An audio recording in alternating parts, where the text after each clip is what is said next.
تقریر کے لیے دعوت دوں گا میں زمان زکریا کو، وہ آئیں اور اپنی تقریر پیش کریں۔ زمان زکریا وبرکاتہ۔ بسمہ سبحانہ وتعالی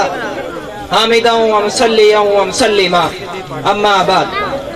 تم نے ہر عہد میں ہر نسل سے غداری کی، تم نے بازاروں میں عقلوں کی خریداری کی، اینٹ سے اینٹ بجا دی گئی خودداری کی، خوف کو رکھ لیا خدمت پہ کماداری کی، اور آج تم مجھ سے میرے دل سے گرا مانگتے ہو، عرف صحنوں وفادار یہ جا مانگتے ہو، جو یہ چیز کسی مدہ سرا سے مانگو، طیف والوں سے دولت کی صدا سے مانگو، مجھ سے پوچھو گے تو خنجر سے عدو بولے گا، گردنیں کاٹ بھی دو گے تو لہو بولے گا، گردنیں کاٹ بھی دو گے تو لہو بولے گا۔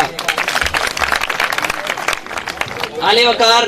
میری تقریر کا عنوان اصول پاکستان کے مقاصد۔ پاکستان ایک نظریاتی مملکت ہے،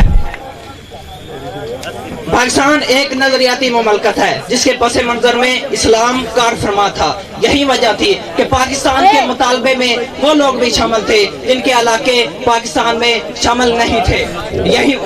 اس سے یہ بات واضح ہوتی ہے کہ پاکستان کا مطلب، پاکستان کو حاصل کرنے کا مقصد محض یہی مسلم اکثریت کو ملا کر آزاد اور خود مختار مملکت بنانا تھا۔ عالی وقار، آزاد اور خود مختار مملکت ہی بنانا تھا۔ عالی وقار، آج قائد اعظم نے فرمایا تھا کہ یہ وطن محض زمین کا ٹکڑا حاصل کرنے کے لیے نہیں کیا گیا، بلکہ یہاں امن اور سلامتی کے لیے اس وطن کو ہم نے حاصل کیا ہے۔ عالی وقار، مجھے بڑے افسوس سے یہ کہنا پڑ رہا ہے کہ آج وہ قائد کا پاکستان کہاں ہے، آج وہ کہاں ہے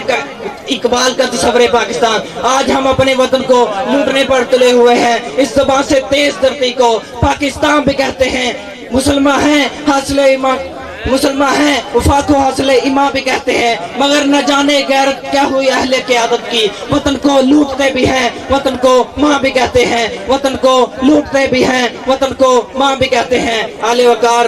آج میری لمحہ لمحہ کی پریشانی کہ میرا گلستان شولوں کی لپیٹ میں ہے، میرے الفاظ لرزاں و ترساں ہیں، اس لیے میرے خون جگر سے شرابی اور شدابی لینے والا یہ چمن آج دعا ہے، میری موج رفتار اور قوت گفتار سلب ہے، اس لیے کہ میرے ابوا و اجداد کی قربانیوں کا یہ صلہ مرمر کی سلوں میں دفن ہے، یہاں ظلم سہنے اور کچھ نہ کہنے کی روایت جاری و ساری ہے، اس لیے میرے دیش کے آنکھ سے آہوں اور سسکیوں کی آوازیں بلند ہیں، یہاں حکومتیں تو بدلتی رہی مگر عوام نہ بدلے، یہاں جماعتیں تو بدلتی رہی مگر نظام نہ بدلے، اگر کچھ بدلا ہے تو خوخواری کے انداز بدلے ہیں، اگر کچھ بدلا ہے تو گردش افلاک کے ساتھ بدلے ہیں، اگر کچھ بدلا ہے تو طرف سے اٹھنے والی چیخوں کے اشیب و فراق بدلے ہیں، اگر کچھ بدلا ہے تو دندانے آگ کے راج بدلے ہیں۔ عجب دستور ہے میرے دیش کا، یہاں الٹی گنگا بہتی ہے، ہر موڑ پہ ناگر رہتی ہے، وہ جو اس قوم کے خادم ہے نہ اپنے جرم پہ نادم ہے، وہ اپنے سوا کچھ جانے نہ، اس دیش کے اندھے حاکم ہیں، اس دیش کے اندھے حاکم ہیں،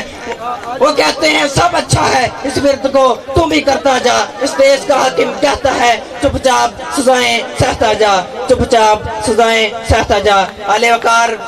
انشاءاللہ وہ وقت بھی آئے گا جب پاکستان امن کا گہوارہ ہوگا، ہم نا امید نہیں کیونکہ نا امیدی کفر ہے۔ آج میری نظروں کے سامنے ڈاکٹر عبدالقدیر جیسے اسکالر موجود ہیں، آج میری بات کو اس بات سے آپ ثابت کر سکتے ہیں کہ آج اس ایوان میں میں اور آپ موجود ہیں، آج میری اس قوم میں میری قوم میں جنرل رحیل شریف جیسے نوجوان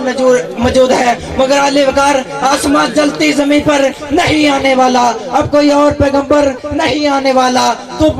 اب کوئی اور پیغمبر نہیں آنے والا، پیاس کہتی ہے کہ ریت نچوڑی جائے، اپنے حصے میں سمندر نہیں آنے والا، تو پکارے گا تو اے سہلے حرم آئیں گے، پر اڑاتے ہوئے نصرت کے علم آئیں گے، اب ابابیلوں کی مانند ہم آئیں گے، یہ الگ بات کہ تعداد میں کم آئیں گے، یہ الگ بات کہ تعداد میں کم آئیں گے۔ شکریہ۔ السلام علیکم ورحمۃ اللہ وبرکاتہ۔